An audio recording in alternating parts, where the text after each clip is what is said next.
will show one very important update for Royal Enfield Super Meteors. That one we'll find in our toolkit. First of all, just let me remove this toolkit.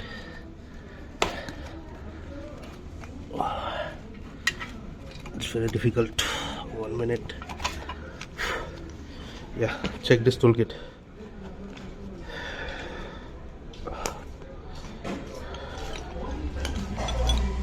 And the important thing is this: you'll never find it any other workshop or in local garage.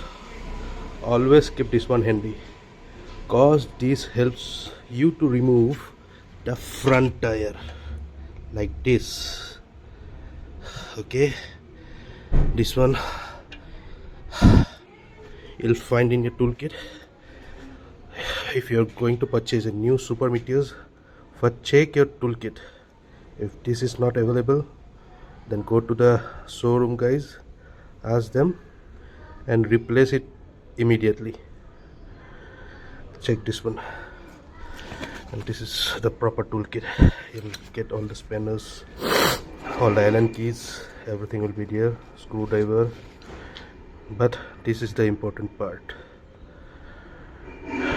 This knot bolt is very important.